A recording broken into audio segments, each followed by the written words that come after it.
Et bonjour, et aujourd'hui on va discuter des questions associées avec le coronavirus.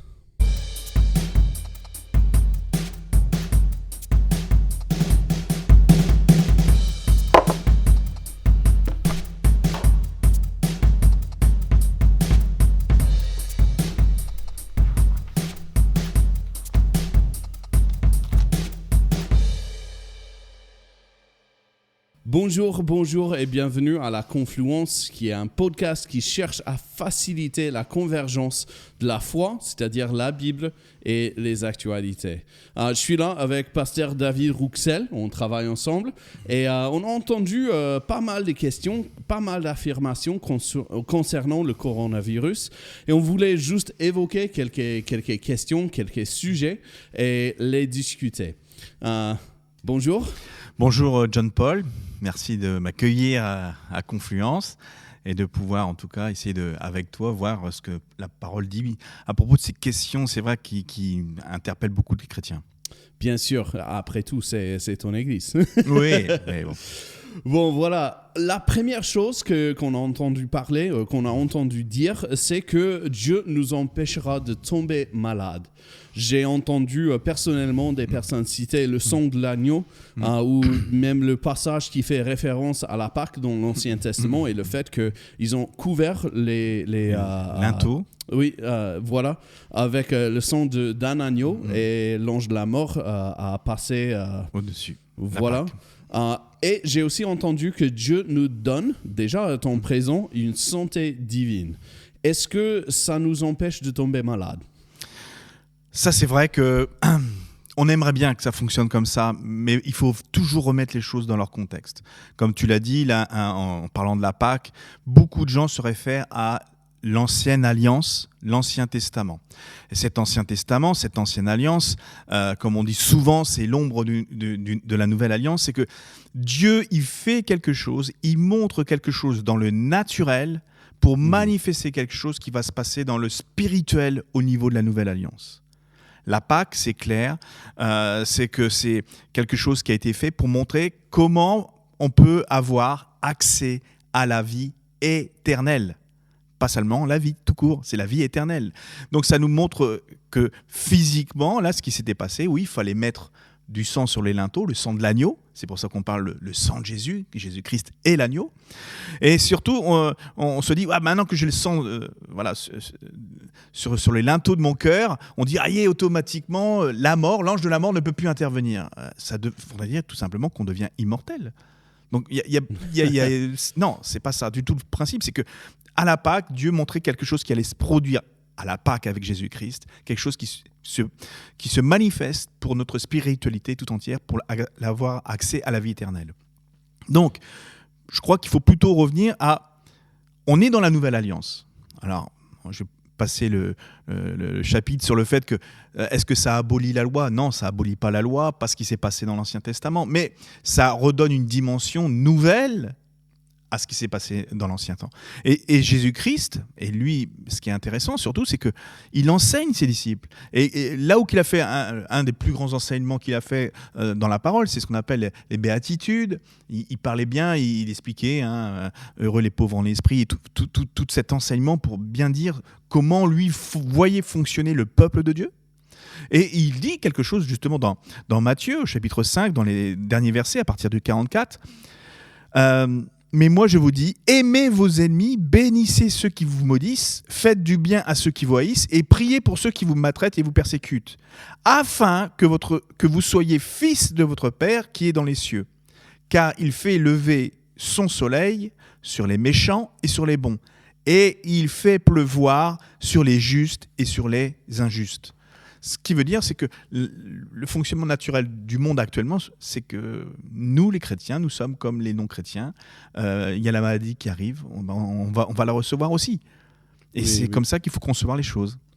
Oui, c'est intéressant parce qu'il y a cet aspect, cet équilibre entre notre théologie et notre expérience. Et on affirme qu'on ne peut pas nous laisser guider par notre expérience, mais il faut que quelque part notre théologie soit cohérent avec notre expérience. Tout à fait. Et ce qu'on voit dans la Bible, justement, c'est que oui, il y a des passages qui pourrait peut-être être interprété comme si Dieu allait nous protéger de toute mauvaise chose qui pourrait nous arriver. C'est intéressant ce que tu dis, que, ouais, effectivement, si le passage de l'Ancien Testament et le sang de l'agneau qui nous protège de l'ange de la mort, ça veut dire qu'on serait immortel. Il n'y a personne qui va dire qu'on va vivre sur cette terre éternellement. Bah exactement.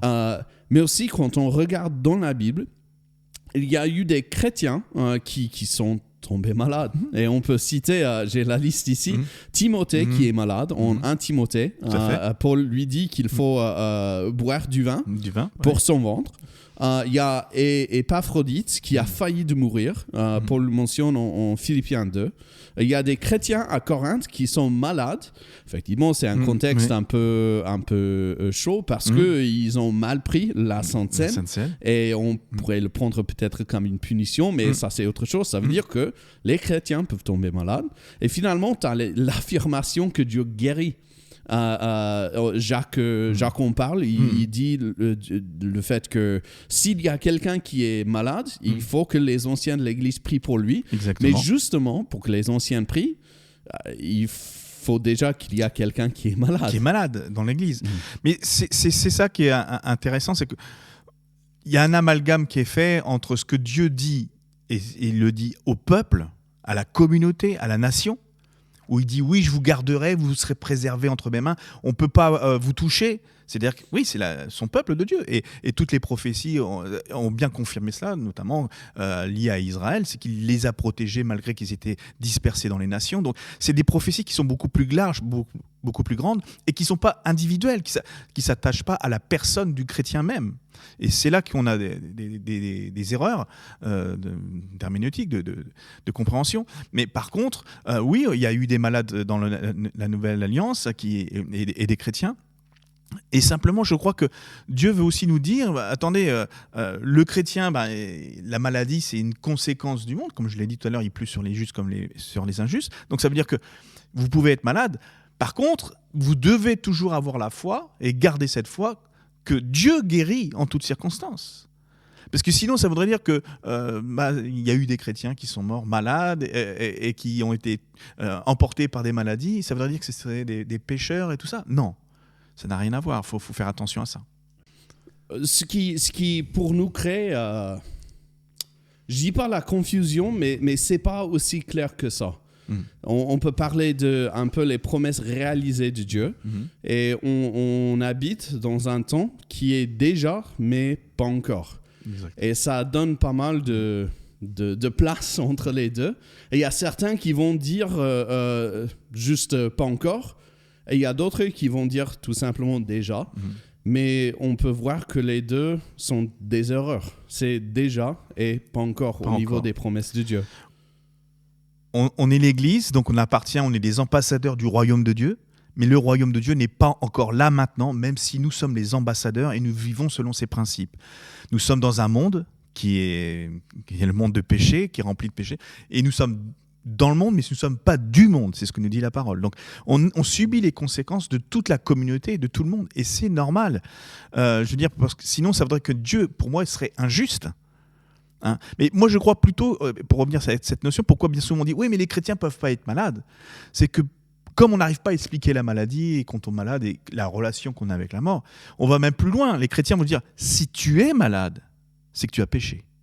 Si tu es malade, c'est que parce que tu as fait quelque chose qui n'est pas bien contre Dieu. Et souvent, les deux vont de pair. C'est-à-dire qu'on n'ose pas dire à la personne « Ah, mais tu ne devrais pas être malade parce que tu es chrétien. » Et on le voit bien dans Job. Job au chapitre 2, où la femme qui dit à Job « Mais maudit Dieu et meurt » parce que, bref, il était dans des conditions terribles. Mais Job lui répond « Tu parles comme une femme insensée. Quoi ? Nous recevons de Dieu le bien ?» et nous ne recevrions pas aussi le mal.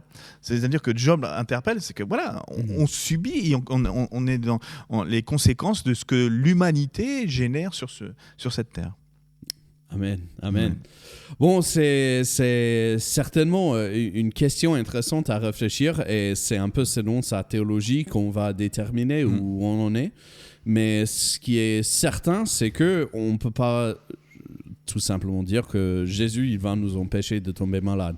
Et après tout, parce que si on veut avancer cette pensée, on a un gros problème au niveau de l'église évangélique à Mulhouse. Oui, bien sûr, bien sûr. Une église qui, du coup, a subi a été, en tout cas, c'est pas l'initiative, mais a subi cette maladie. Je crois que ça aurait été un concert de rock ou ça aurait fait exactement la même chose. Je veux dire, ce serait répandu pareillement. Bon, malheureusement, ça s'est fait dans une église. Alors là, actuellement, il y a tous les enseignements et les choses qui sont dites sur Internet, et notamment les chrétiens. Si ça leur arrive, c'est parce que Dieu veut les punir.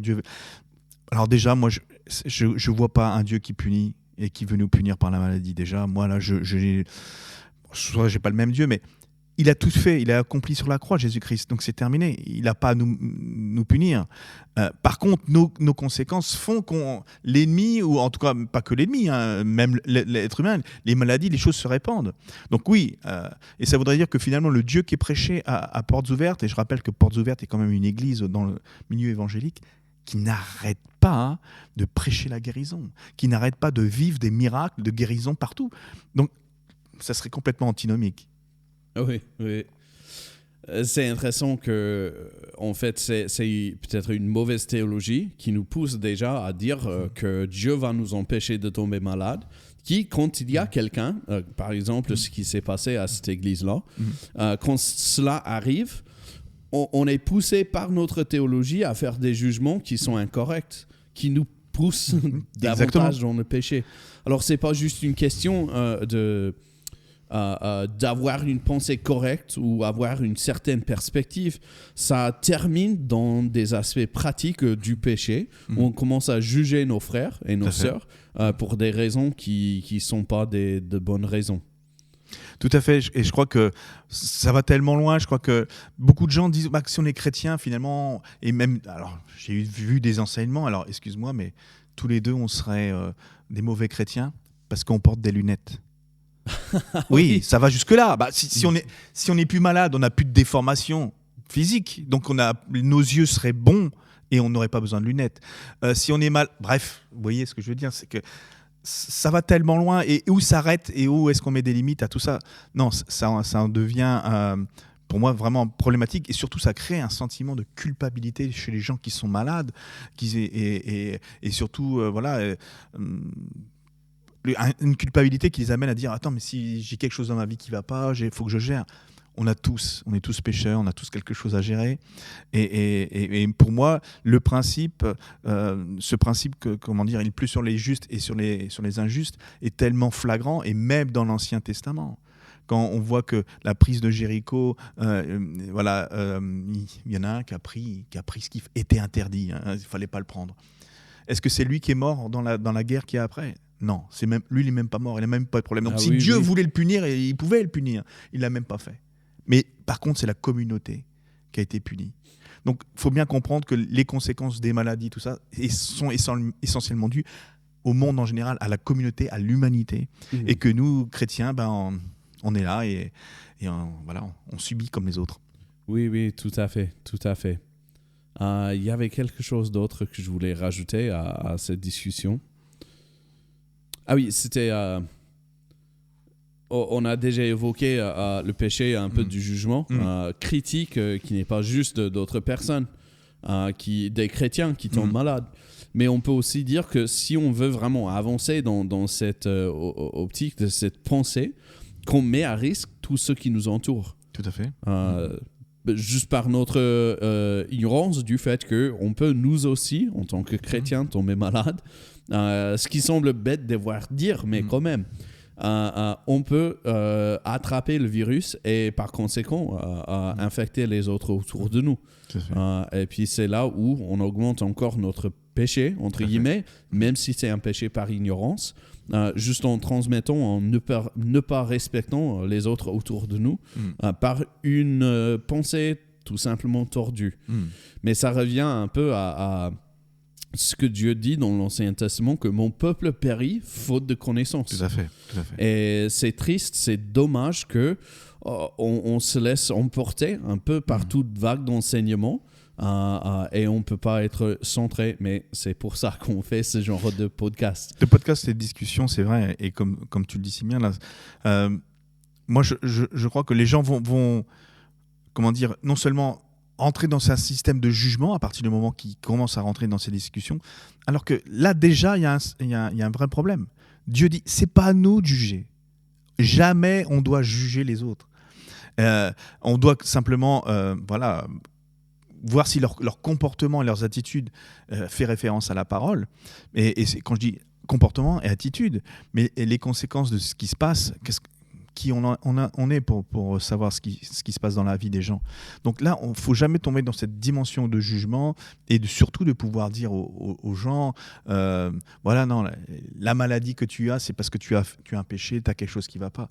Ça, c'est vraiment quelque chose c'est plus qu'un raccourci théologique, c'est vraiment pour moi quelque chose qui n'est pas du tout inspiré de Dieu. Bon, une autre chose que j'ai entendue, je vais redémarrer.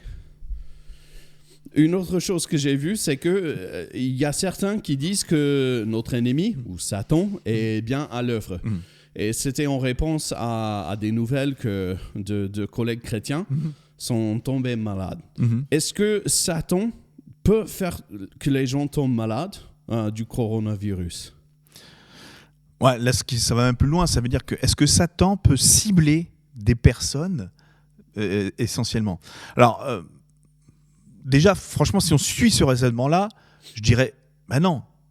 Parce que ça fait longtemps que Satan aurait vraiment ciblé que les chrétiens, que ceux qui... bref, les gens mourraient très rapidement. Donc déjà, dans cette logique-là, il y a ça comme... Mais surtout, voilà, la parole. Et ce qu'on voit, c'est que... Alors, pour moi, déjà, Satan existe, mais son autorité est liée simplement sur des esprits et pas sur des choses physiques proprement dites. Il ne va pas générer et créer un coronavirus. Satan ne crée rien. Il ne peut rien créer. Dieu a créé et crée tout. Le seul qui peut créer quelque chose, ce qu'on dit même procréer, c'est l'homme. Donc certainement le virus ne vient pas de Satan, il vient des hommes qui ont créé ce virus. Alors maintenant que Satan utilise les circonstances pour nous déstabiliser en agissant et notamment, là par contre, on sait très bien qu'il peut, donc qui dit Satan dit des démons et ça on y croit, envoyer des esprits pour simuler par exemple dans un corps une maladie qui ressemble et que du coup les gens sont traumatisés, angoissés. Donc augmenter la peur, augmenter la crainte, oui. Ça c'est ce que fait Satan. Alors, si je t'entends bien, ce que tu es en train de dire, c'est que dans des exemples de la maladie dans la Bible, je réfère notamment à Job 1 et 2, où il semble que dans l'histoire, Dieu permet à Satan d'aller faire du mal à Job. C'est pas une maladie, un virus qui lui est transmis, mais plutôt ce sont des effets physiques de la présence de Satan, ce qu'il peut faire, mais qui n'est pas forcément l'infection par virus. Alors, on va reprendre, justement, tout le monde utilise cette histoire de Job. Alors, cette histoire de Job, on va être clair, déjà pose beaucoup de problèmes à tout le monde. Pourquoi ? Parce que Job, d'où vient ce texte ? Pourquoi il a été créé et à quoi il sert ? Job, l'histoire de Job, voilà. Pourquoi on peut se poser ces questions-là ? Il n'y a pas de généalogie dès le départ. Quand on commence, tous les textes qui parlent des prophètes, qui parlent des personnes vraiment connues et bibliquement, il n'y en a pas. Là, il n'y a pas de... Et tous ces textes, les prophètes, il y a toujours une généalogie. On sait que d'où vient le prophète, tout ça. Là, Job, il n'y a pas de généalogie.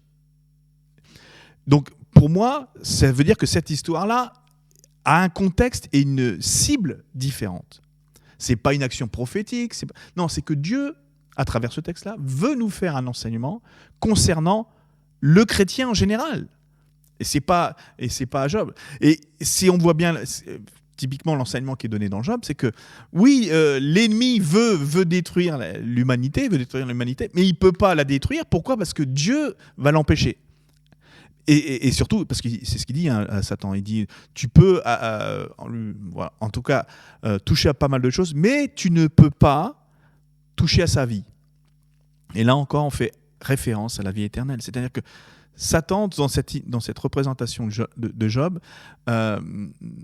ça nous montre qu'il ne peut pas nous faire perdre notre salut. C'est déjà intéressant en soi.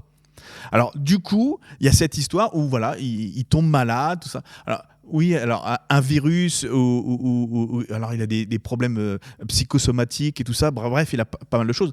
L'ennemi peut faire croire ça à Satan. Mais surtout, Dieu lui avait dit, tu ne toucheras pas à sa vie. Donc, il a touché la vie à sa famille, tout ça. Mais c'est surtout encore, c'est pour moi une histoire complète qui ne manifeste pas une réalité que Satan peut faire concernant une personne et lui envoyer un virus.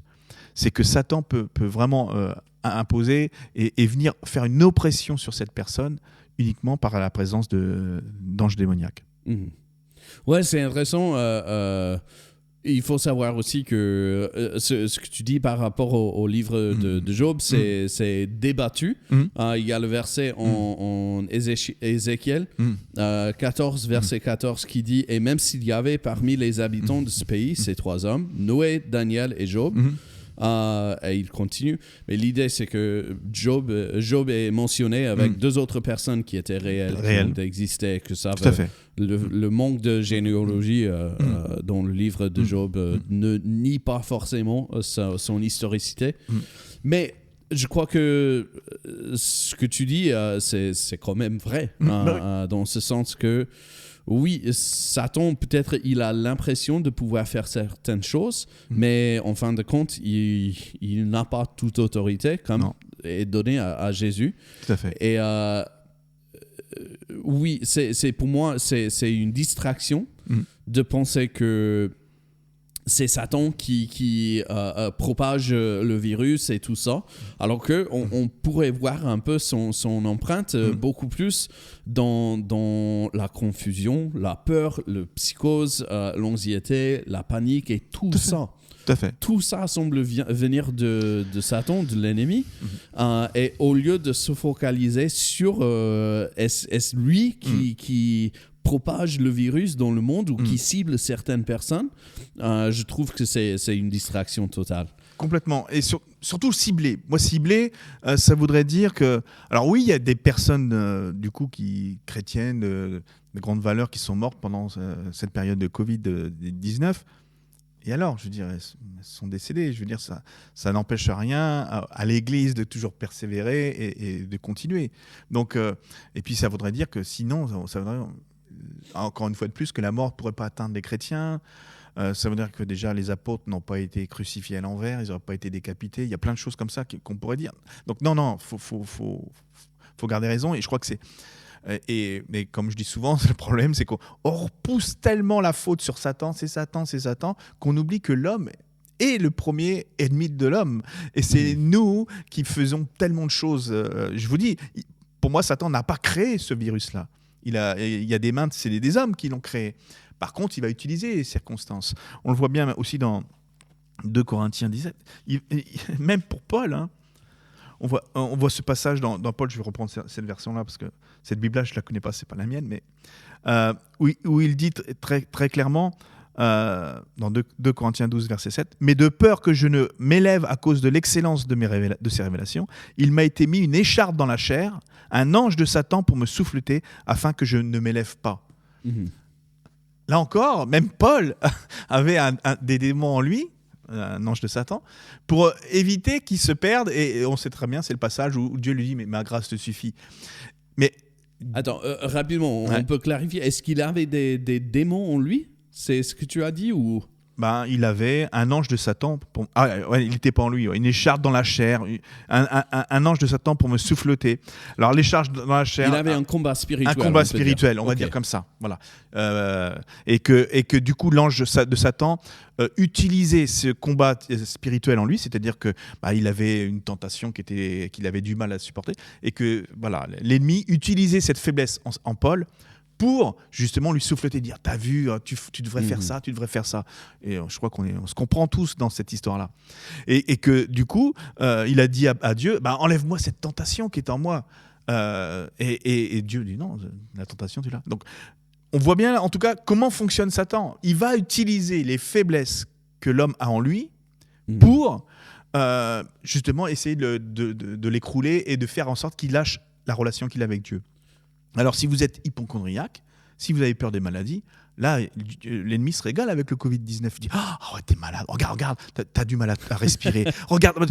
Bah voilà. Et tu crois que t'es malade, mais c'est pas lui qui t'a donné le virus. Si le virus arrive, non, c'est parce que t'es pas resté chez toi. Oui. Je trouve que Satan, il est opportuniste. Je sais pas si on peut dire. C'est-à-dire que pour lui, de fabriquer quelque chose comme Covid-19 ou de créer une catastrophe comme ça, c'est peut-être trop de travail, mais pour lui, c'est tellement facile de s'en servir pour d'autres choses un peu périphériques que il va certainement en profiter. Mais c'est pas ce que je crois qu'on est tous les deux en train de dire. C'est pas Satan qui cible des personnes qui créent le virus ou qui envoie ou propage le virus. Non. Dès le départ, c'est comme ça qu'il a fonctionné avec Adam et Ève. Dieu a-t-il vraiment dit ? Donc il a rien créé. Il a simplement amené le doute dans la pensée de Adam et Ève. C'est ce qui lui a permis de récupérer l'autorité d'Adam, des hommes. Mais en aucun cas, il a créé quelque chose. Il a simplement amené l'homme et la femme dans une situation de pensée ils ont abandonné la pensée de Dieu, la volonté de Dieu. Et c'est là qu'est le péché. Oui. Donc, alors, une dernière question liée à cette question. Est-ce qu'il y a un danger à dire ce genre de choses même si on ne va pas dire explicitement, c'est Satan qui fait ceci et cela, est-ce qu'il y a un danger de laisser un peu l'interprétation pencher vers c'est Satan qui propage le virus Je crois de plus en plus que oui, maintenant il y a des dangers liés à ça. Pourquoi ? Avec les réseaux, avec la communication, tout se répand très rapidement. Et comme les gens deviennent de plus en plus, j'allais dire simplistes, mais ça, voilà. En tout cas, ils ne cherchent pas vraiment à raisonner, à vérifier l'information. C'est que déjà, trop de personnes rejettent les fautes qu'ils ont faites sur Satan. Alors que Dieu nous a donné le libre arbitre. Ah, mais si j'ai chuté, c'est la faute de Satan. Mais attends, non. T'avais un moment, tu pouvais dire oui, tu pouvais dire non, mais tu l'as fait. Satan t'a influencé, t'a attiré, ok. Mais c'est pas lui qui t'a fait chuter, c'est pas lui qui t'a fait pécher. Et c'est ça qu'il faut vraiment qu'il faut combattre dans cette façon de parler. C'est que les gens deviennent tellement plus simplistes, ça va aller plus loin. Et qu'ils vont juger les gens, ils vont dire moi, si toi tu fais comme ça, c'est parce que c'est Satan qui te le dit. Non, tout le monde est influencé, tout le monde est tenté. Et Satan, on lui donne trop d'importance. Je rappelle tout simplement qu'il était vaincu à la croix par Jésus-Christ, qu'il a pu maintenant d'autorité sur les enfants de Dieu, et qu'à partir du moment que les enfants de Dieu disent « Ouais, tu vois, il m'a ciblé, il m'attaque. » Ok, les circonstances, tout ce qui se passe autour de toi te persécute, d'accord. Mais il ne te persécute pas toi. Jésus dit c'est moi, c'est Jésus qui persécute, c'est pas toi. Oui, et de ma part, ce que je vois aussi, c'est que ça va confondre et distraire les gens. Quelque part, et c'est ce que j'avais toujours entendu à la fac de théologie, qu'on doit étudier Satan, les démons, parce que la Bible en parle, c'est sûr. Il faut comprendre au moins un peu comment ça fonctionne selon la Bible. Tout à fait. Mais après, d'y faire trop d'attention, c'est pas sage. Et Paul, on parle même en 2 Corinthiens chapitre 2, verset 11, où il dit, pour ne pas laisser Satan prendre l'avantage sur nous, nous ne connaissons en effet que trop bien ses intentions. Paul dit, on est conscient de ce qu'il fait, ce qu'il ne fait pas. Et je trouve que si on commence à entremêler, à confondre, à embrouiller les eaux de notre doctrine sur Satan et les démons, que quelque part, il va prendre une dimension un peu mythique et on va vivre un peu dans la peur et dans l'ignorance de ce qu'il est vraiment capable de faire. Ce qui, comme tu dis, si on est en train de se battre contre le mauvais ennemi, si en fait l'ennemi, c'est un problème de santé qui est réglé par la distanciation sociale, tout à fait. Et on est en train de prier contre ce combat spirituel, on va passer tout à fait à côté de la plaque. Et pour moi, c'est ça le danger, que si on n'arrive pas à bien parler.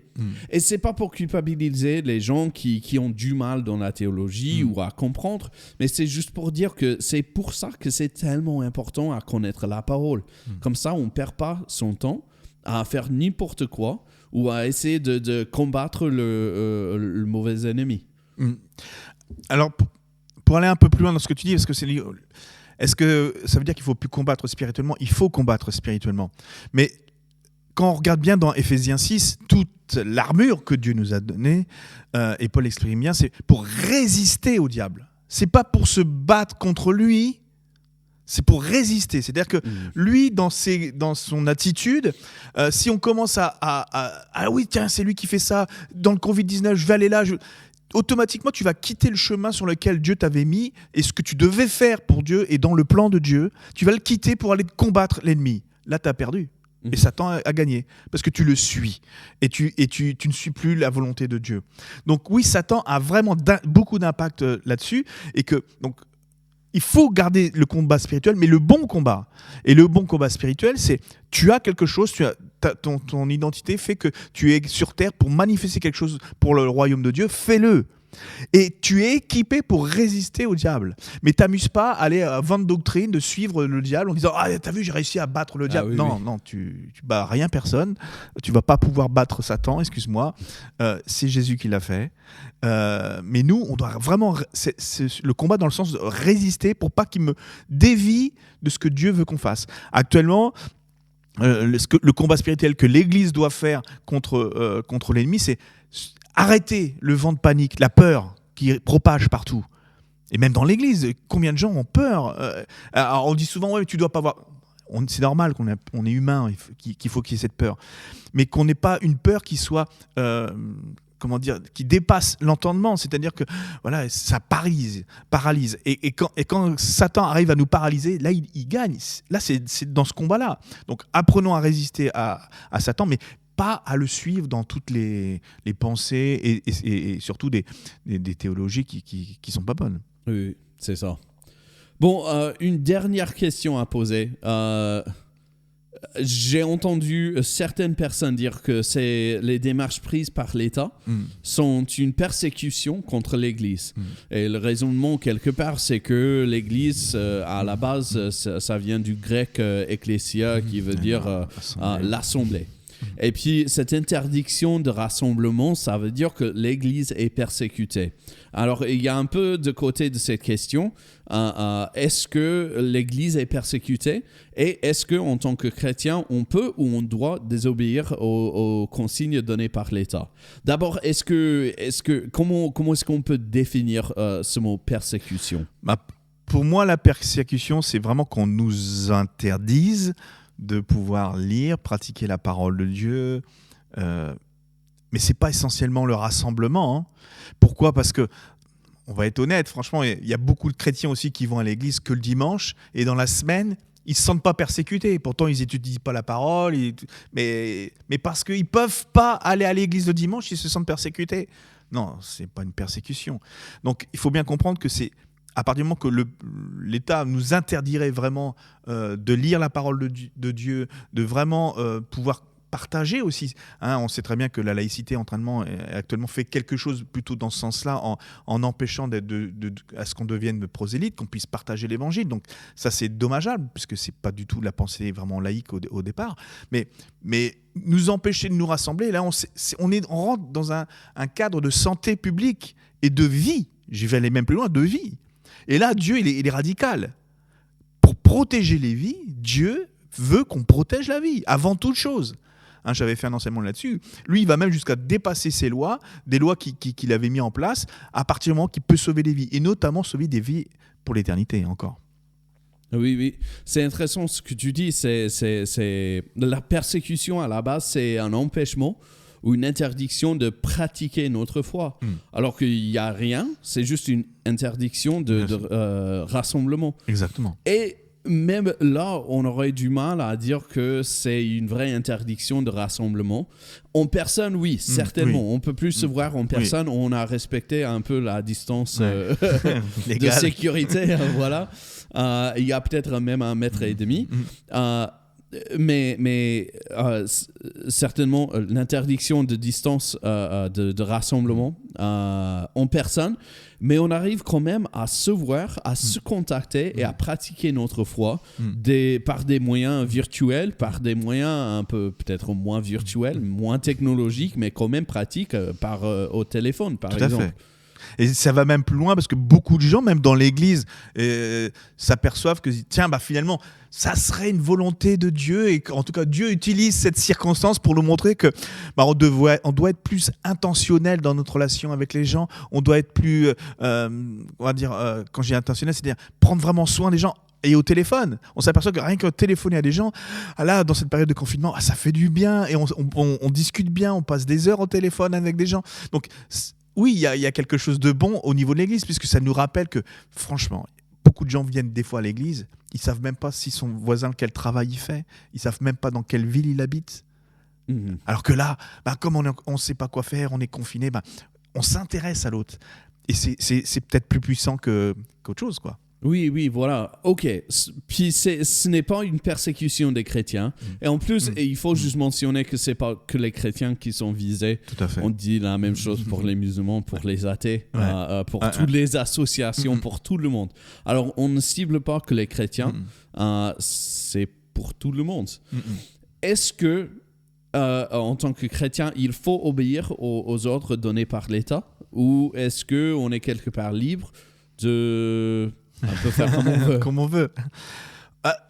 C'est vrai que la parole, on le sait très bien aussi dans Tite, au chapitre 3. Ce qui est marqué, c'est « Rappelle-leur d'être soumis aux magistrats et aux autorités, d'obéir, d'être prêts à toutes bonnes œuvres et de ne médire de personne, d'être pacifique, modéré, plein de douceur envers tous les hommes. » Amen. Moi, j'aime bien déjà. Ça commence par « Rappelle-leur ». Déjà, à l'époque de Paul, les chrétiens avaient du mal à se soumettre aux autorités. Ah oui.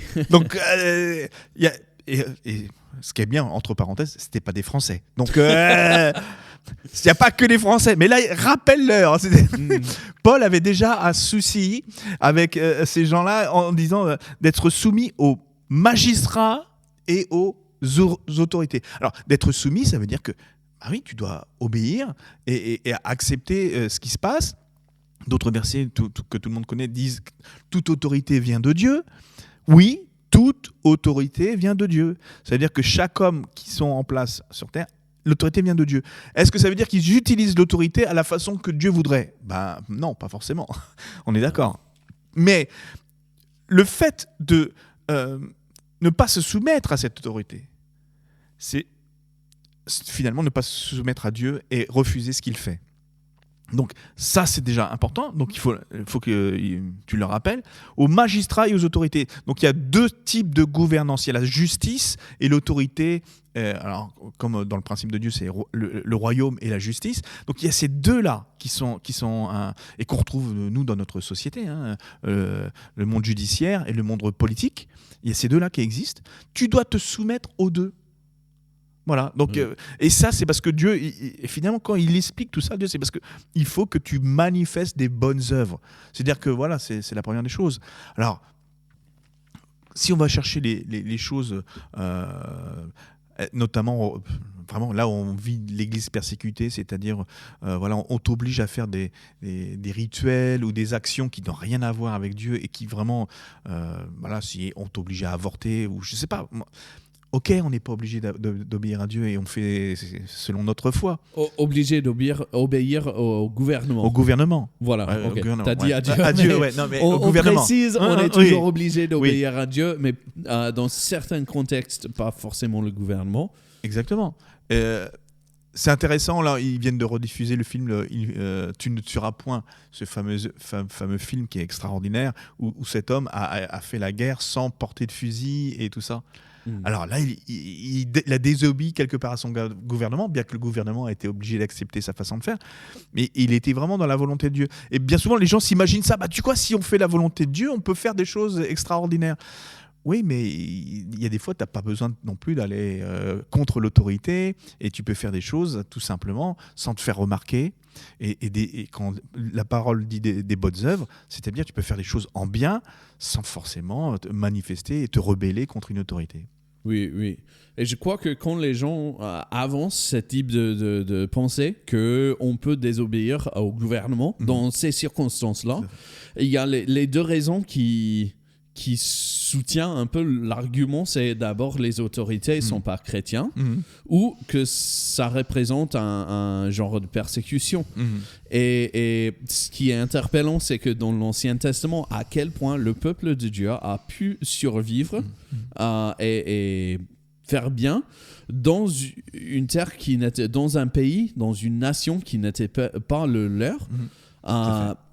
Par exemple, tu as Joseph qui a servi Pharaon et il a multiplié, mais c'était en respectant un leader, une autorité qui n'était pas du tout, on dit chrétien ou juif même à l'époque. C'était la même chose pour Néhémie avec Artaxerxès. Et tu as Daniel avec, je vais jamais arriver à prononcer ça, Nabucodonosor. Ouais, voilà. Et on démonte un peu cet argument que ils ne sont pas chrétiens, je ne suis pas obligé de les obéir, alors qu'on voit à quel point Dieu multiplie et il bénit son peuple et les nations à travers une obéissance même à des autorités qui ne sont pas chrétiens. Et l'autre aspect de tout ça, c'est la persécution. Et en Pierre, chapitre 2, on parle. Pierre dit...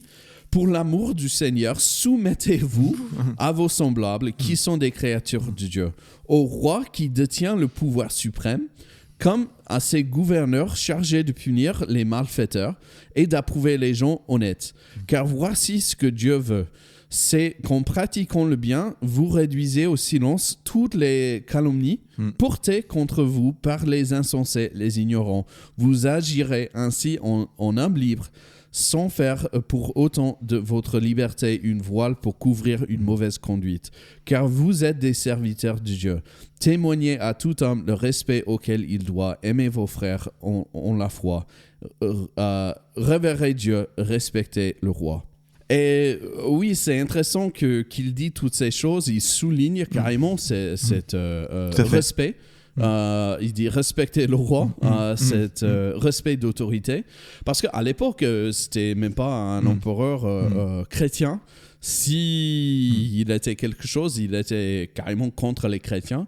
Il y a un autre moment dans 1 Pierre où il dit que si vous allez souffrir, il vaut mieux souffrir pour faire le bien par la persécution que pour faire des bêtises et être puni selon la loi. Et il dit la même chose sous le même règne du même empereur, où on voit que les principes n'étaient pas forcément chrétiens. Il y avait peut-être même un petit peu de persécution, et Pierre continue à pousser, à encourager les chrétiens à obéir aux autorités, au gouvernement, justement pour ne pas être embêtés par le gouvernement pour qu'ils puissent pratiquer leur foi. Et je vois la même chose en ce que nous vivons en ce moment. Oui, il y a des empêchements. Oui, ça nous fait mal de ne plus pouvoir se voir, de se rassembler. Mais en tout cas, mieux vaut continuer à chercher, à vivre, à pratiquer notre foi et faire selon les consignes du gouvernement, que d'être puni par le gouvernement pour faire n'importe quoi et attirer du déshonneur sur le nom de Jésus. Tout à fait. Et surtout, c'est une période... Dieu nous donne toujours capacité de s'adapter aux périodes, et justement, il nous donne aussi la créativité par la puissance du Saint-Esprit pour... Pendant cette période, je le disais tout à l'heure, faire des bonnes œuvres, et juste derrière, ça rejoint ce que tu disais, ne pas médire.